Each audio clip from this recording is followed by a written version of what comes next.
Kamanduriyaw naman. So si Sir, ang iyang concern, mag-ginugumugan mo eh. Dali nag-start na yun sa antipalo niya.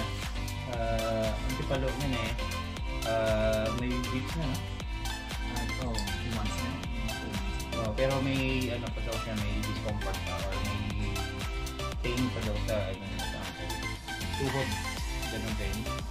Tapos lower back po daw may side elevation sa left ward. So ano yung mga case ang pagka nagdugay yun gamatamat ng isang nasa scoliosis. Ang mga upper spine niya nakapektuhan sa pagka nagdugay. Tapos nag-gym pa, di ba? Nag-gym pa siya. So hindi balance ang pagsalot sa lower back sa lumbar. So gamat-amat dito. And then kaya reklamo ko din sa shoulder mo. Oo. That day yung pang press. So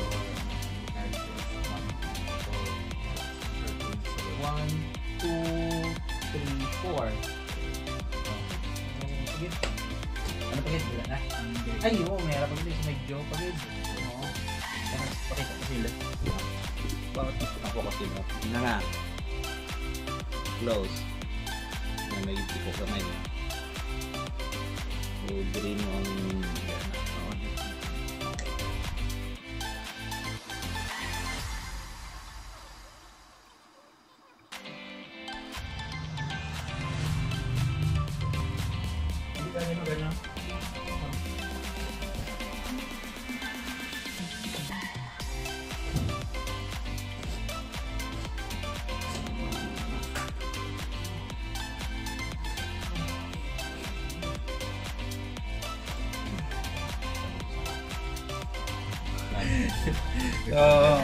okay, tapos na kami. Medyo magandang mo kita sa medyo niya kanina may although okay na may sanayon niya lang and then sa shoulder niya may sa part ng shoulder niya tumutumbong yung mga bone may joint diba shift ang iyang joint. So mas probably may problema. May weak siya na muscles or kung ano mga tissue dira. So suggest ko na siya. Focus lang sana sa may light lang mga exercises para matamat develop ng mga muscles da.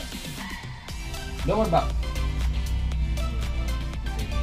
Okay na siya. Wala naman pero still pinanan ko magyapon i-observe yapon. Hindi na siya makuha sa mga sa kasesyon ng tuhod. Nagbastog na. Ankle. Wala na rin stiffness o discomfort. So, hindi ko pa shout out or i-ambal sila. Shout out lang rin kaya. Okay. Okay. Thank you. Ito yung mga upod nito sa may mga taga Westwood hanggang mga basketball field. Santa Rosa. Monte Rosa. Shout out sa inyo da. Dahil lang akong kita ito sa basketball gampang mo ko dahil. So pag may same case ko dire para sa kay Sir, i-dala nyo or consult nyo lang, tanong pa kung ano pwede lang. Okay, so good day, God bless sa tanan. Pero may